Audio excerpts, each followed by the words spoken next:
بسم اللہ الرحمن الرحیم۔ تمام تعریفیں اللہ کے لیے ہیں جو تمام جہانوں کا پالنے والا ہے۔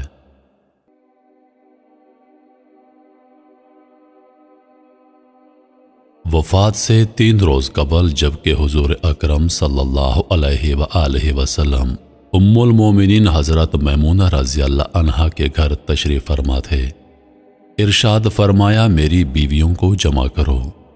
تمام ازواج مطہرات جمع ہو گئیں تو حضور اکرم علیہ الصلاۃ والسلام نے دریافت فرمایا، کیا تم سب مجھے اجازت دیتی ہو کہ بیماری کے دن میں عائشہ کے ہاں گزار لوں؟ سب نے کہا اے اللہ کے رسول، آپ کو اجازت ہے۔ پھر آپ نے اٹھنا چاہا لیکن اٹھ نہ پائے تو حضرت علی ابن ابی طالب اور حضرت فضل بن عباس رضی اللہ عنہم آگے بڑھے اور نبی کریم صلی اللہ علیہ وآلہ وسلم کو سہارے سے اٹھا کر سیدہ میمونہ رضی اللہ عنہا کے حجرے سے سیدہ عائشہ رضی اللہ عنہا کے حجرے کی طرف لے جانے لگے۔ اس وقت صحابہ کرام رضوان اللہ علیہ واجمعین نے حضور اکرم صلی اللہ علیہ وسلم کو اس بیماری اور کمزوری کے حال میں پہلی بار دیکھا تو گھبرا کر ایک دوسرے سے پوچھنے لگے، رسول اللہ کو کیا ہو گیا؟ رسول اللہ کو کیا ہو گیا؟ چنانچہ صحابہ مسجد میں جمع ہونا شروع ہو گئے اور مسجد نبوی میں ایک رش لگ گیا۔ حضرت کا پسینہ شدت سے بہہ رہا تھا۔ حضرت عائشہ رضی اللہ عنہا فرماتی ہیں، میں نے اپنی زندگی میں کسی کا اتنا پسینہ بہتے نہیں دیکھا، اور فرماتی ہیں میں رسول اللہ کے دست مبارک کو پکڑتی اور اس کو چہرہ اقدس پر پھیرتی، کیونکہ نبی علیہ الصلاۃ والسلام کا ہاتھ میرے ہاتھ سے کہیں زیادہ محترم اور پاکیزہ تھا۔ مزید فرماتی ہیں کہ حبیب خدا سے بس یہی ورد سنائی دے رہا تھا، لا الہ الا اللہ، بے شک موت کی بھی اپنی سختیاں ہیں۔ اسی اثناء میں مسجد کے اندر سے حضرت کے بارے میں خوف کی وجہ سے لوگوں کا شور بڑھنے لگا۔ نبی علیہ الصلاۃ والسلام نے دریافت فرمایا، یہ کیسی آوازیں ہیں؟ عرض کیا گیا، اے اللہ کے رسول، یہ لوگ آپ کی حالت سے خوف زدہ ہیں۔ ارشاد فرمایا مجھے ان کے پاس لے چلو۔ پھر اٹھنے کا ارادہ فرمایا لیکن اٹھ نہ سکے تو آپ علیہ الصلاۃ والسلام پر 7 مشکیزیں پانی کے بہائے گئے۔ تب کہیں جا کر کچھ افاقہ ہوا تو سہارے سے اٹھا کر منبر پر لایا گیا۔ یہ رسول اللہ کا آخری خطبہ تھا اور آپ علیہ الصلاۃ والسلام کے آخری کلمات تھے۔ فرمایا، اے لوگو، شاید تمہیں میری موت کا خوف ہے۔ سب نے کہا جی ہاں اے اللہ کے رسول۔ ارشاد فرمایا، اے لوگو، تم سے میری ملاقات کی جگہ دنیا نہیں، تم سے میری ملاقات کی جگہ حوض کوثر ہے۔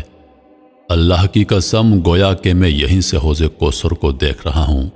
اے لوگو، مجھے تم پر تنگ دستی کا خوف نہیں، بلکہ مجھے تم پر دنیا کی فراوانی کا خوف ہے کہ تم اس کے معاملے میں ایک دوسرے سے مقابلے میں لگ جاؤ گے، جیسا کہ تم سے پچھلی امتوں والے لگ گئے، اور یہ دنیا تمہیں بھی ہلاک کر دے گی جیسا کہ انہیں ہلاک کر دیا تھا۔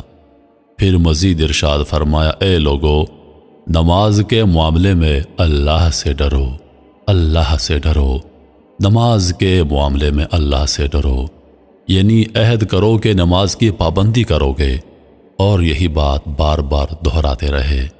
پھر فرمایا، اے لوگو، عورتوں کے معاملے میں اللہ سے ڈرو، عورتوں کے معاملے میں اللہ سے ڈرو، میں تمہیں عورتوں سے نیک سلوک کی وصیت کرتا ہوں۔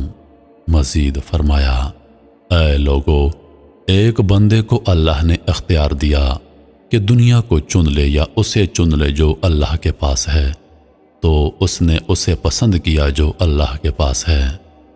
اس جملے سے حضور علیہ الصلاۃ والسلام کا مقصد کوئی نہ سمجھا، حالانکہ ان کی اپنی ذات مراد تھی، جبکہ حضرت ابو بکر صدیق رضی اللہ عنہ وہ تنہا شخص تھے جو اس جملے کو سمجھے اور زاروں قطار رونے لگے اور بلند آواز سے گریہ کرتے اٹھ کھڑے ہوئے اور نبی علیہ الصلاۃ والسلام کی بات قطع کر کے پکارنے لگے، ہمارے باپ دادا آپ پر قربان، ہماری مائیں آپ پر قربان، ہمارے بچے آپ پر قربان، ہمارے مال و دولت آپ پر قربان۔ روتے جاتے اور یہی الفاظ کہتے جاتے۔ صحابہ کرام رضوان اللہ علیہ و اجمعین ناگواری سے حضرت ابوبکر صدیق رضی اللہ عنہ کی طرف دیکھنے لگے کہ انہوں نے نبی علیہ الصلوۃ والسلام کی بات کیسے قطع کر دی۔ اس پر نبی کریم علیہ الصلوۃ والسلام نے حضرت ابوبکر صدیق رضی اللہ عنہ کا دفاع ان الفاظ میں فرمایا: اے لوگو، ابوبکر کو چھوڑ دو کہ تم میں سے ایسا کوئی نہیں کہ جس نے ہمارے ساتھ کوئی بھلائی کی ہو اور ہم نے اس کا بدلہ نہ دے دیا ہو، سوائے ابوبکر کے کہ اس کا بدلہ میں نہیں دے سکا، اس کا بدلہ میں نے اللہ پر چھوڑ دیا۔ مسجد نبوی میں کھلنے والے تمام دروازے بند کر دیے جائیں سوائے ابوبکر کے دروازے کے کہ جو کبھی بند نہ ہوگا۔ آخر میں اپنی وفات سے قبل مسلمانوں کے لیے آخری دعا کے طور پر ارشاد فرمایا: اللہ تمہیں ٹھکانہ دے، تمہاری حفاظت کرے، تمہاری مدد کرے، تمہاری تائید کرے۔ اور آخری بات جو منبر سے اترنے سے پہلے امت کو مخاطب کر کے ارشاد فرمائی وہ یہ کہ اے لوگو، قیامت تک آنے والے میرے ہر امتی کو میرا سلام پہنچا دینا۔ پھر حضرت کو دوبارہ سہارے سے اٹھا کر گھر لے جایا گیا۔ اسی اثنا میں حضرت عبد الرحمن بن ابی بکر رضی اللہ عنہ خدمت اقدس میں حاضر ہوئے اور ان کے ہاتھ میں مسواک تھی۔ نبی اکرم صلی اللہ علیہ وآلہ وسلم مسواک کو دیکھنے لگے، لیکن شدت مرض کی وجہ سے طلب نہ کر پائے۔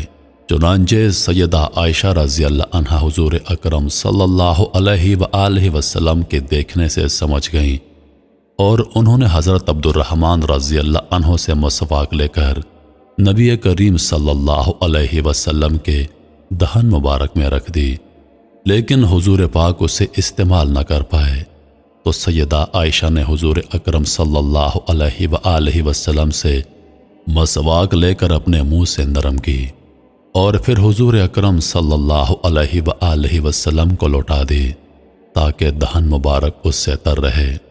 فرماتی ہیں آخری چیز جو نبی علیہ الصلوۃ والسلام کے پیٹ میں گئی وہ میرا لعاب دن تھا، اور یہ اللہ تبارک و تعالی کا مجھ پر فضل ہی تھا کہ اس نے وصال سے قبل میرا اور نبی کریم علیہ الصلوۃ والسلام کا لعاب دہن یکجا کر دیا۔ ام المومنین عائشہ صدیقہ رضی اللہ عنہا مزید ارشاد فرماتی ہیں، پھر آپ صلی اللہ علیہ وآلہ وسلم کی بیٹی سیدہ فاطمہ رضی اللہ عنہا تشریف لائیں اور آتے ہی رو پڑی کہ نبی کریم اٹھ نہ سکے، کیونکہ نبی کریم کا معمول تھا کہ جب بھی فاطمہ رضی اللہ عنہا تشریف لاتی حضور اکرم ان کے ماتھے پر بوسہ دیتے۔ حضور اکرم نے فرمایا اے فاطمہ قریب آ جاؤ۔ پھر حضور علیہ الصلوۃ والسلام نے ان کے کان میں کوئی بات کہی تو آپ رو پڑیں اور زیادہ رونے لگیں۔ انہیں اس طرح روتا دیکھ کر حضور علیہ الصلوۃ والسلام نے پھر فرمایا اے فاطمہ قریب آ جاؤ۔ دوبارہ ان کے کان میں کوئی بات ارشاد فرمائی تو وہ خوش ہو گئیں۔ حضور علیہ الصلوۃ والسلام کے وصال کے بعد میں نے سیدہ فاطمہ رضی اللہ عنہا سے پوچھا تھا وہ کیا بات تھی جس پر روئیں اور پھر خوشی کا اظہار کیا تھا۔ سیدہ فاطمہ رضی اللہ عنہا کہنے لگی کہ جب پہلی بار میں قریب گئی تو فرمایا فاطمہ میں آج رات اس دنیا سے کوچ کرنے والا ہوں، جس پر میں رو دی۔ جب انہوں نے مجھے بے تحاشا روتے دیکھا تو فرمانے لگے فاطمہ میرے اہل خانہ میں سب سے پہلے تم مجھ سے آ کر ملو گی، جس پر میں خوش ہو گئی۔ سیدہ عائشہ رضی اللہ عنہا فرماتی ہیں پھر حضرت نے سب کو گھر سے باہر جانے کا حکم دے کر مجھے فرمایا عائشہ میرے قریب آ جاؤ۔ حضرت نے اپنی زوجہ مطہرہ کے سینے پر ٹیک لگائی اور ہاتھ آسمان کی طرف بلند کر کے فرمانے لگے مجھے وہ اعلیٰ اور عمدہ رفاقت پسند ہے۔ میں اللہ کی انبیاء، صدیقین، شہداء اور صالحین کی رفاقت کو اختیار کرتا ہوں۔ حضرت عائشہ صدیقہ رضی اللہ عنہا فرماتی ہیں میں سمجھ گئی کہ انہوں نے آخرت کو چن لیا ہے۔ جبریل امین علیہ السلام خدمت اقدس میں حاضر ہو کر گویا ہوئے، یا رسول اللہ، ملک الموت دروازے پر کھڑے ہیں اور اندر آنے کی اجازت طلب فرما رہے ہیں۔ آپ سے پہلے انہوں نے کسی سے اجازت نہیں مانگی۔ آپ علیہ الصلاۃ والسلام نے فرمایا، جبریل اسے آنے دو۔ ملک الموت نبی کریم صلی اللہ علیہ وآلہ وسلم کے گھر میں داخل ہوئے اور کہا، السلام علیکہ یا رسول اللہ، مجھے اللہ نے آپ کی چاہت جاننے کے لیے بھیجا ہے کہ کیا آپ دنیا میں رہنا چاہتے ہیں یا اللہ کے پاس جانا پسند کرتے ہیں؟ فرمایا، مجھے اعلیٰ اور عمدہ رفاقت پسند ہے۔ ملک الموت حضرت صلی اللہ علیہ وآلہ وسلم کے سرہانے کھڑے ہوئے اور کہنے لگے، اے پاکیزہ روح، اے محمد بن عبداللہ کی روح، اللہ کی رضا اور خوشنودی کی طرف روانہ ہو، راضی ہو جانے والے پروردگار کی طرف جو غضبناک نہیں۔ سیدہ عائشہ صدیقہ رضی اللہ عنہا فرماتی ہیں، پھر نبی کریم صلی اللہ علیہ وآلہ وسلم کا ہاتھ نیچے ہو گیا اور سر مبارک میرے سینے پر بھاری ہونے لگا۔ میں سمجھ گئی کہ حضرت کا وصال ہو گیا۔ مجھے اور تو کچھ سمجھ نہیں آیا، سو میں اپنے حجرے سے نکلی اور مسجد کی طرف کا دروازہ کھول کر کہا، رسول اللہ کا وصال ہو گیا، رسول اللہ کا وصال ہو گیا۔ مسجد آہوں اور نالوں سے گونجنے لگا۔ ادھر علی کرم اللہ وجہ جہاں کھڑے تھے وہیں بیٹھ گئے، پھر ہلنے کی طاقت نہ رہی۔ ادھر عثمان بن عفان رضی اللہ عنہ معصوم بچوں کی طرح ہاتھ ملنے لگے اور سیدنا عمر رضی اللہ عنہ تلوار بلند کر کے کہنے لگے، خبردار جو کسی نے کہا کہ رسول اللہ کا وصال ہو گیا، میں ایسے شخص کی گردن اڑا دوں گا۔ میرے آقا تو اللہ تعالیٰ سے ملاقات کرنے گئے ہیں، جیسے موسیٰ علیہ السلام اپنے رب سے ملاقات کو گئے تھے۔ وہ لوٹ آئیں گے، بہت جلد لوٹ آئیں گے۔ اب جو وفات کی خبر اڑائے گا میں اسے قتل کر ڈالوں گا۔ اس موقع پر سب سے زیادہ ضبط برداشت اور صبر کرنے والی شخصیت سیدنا ابوبکر صدیق رضی اللہ عنہ کی تھی۔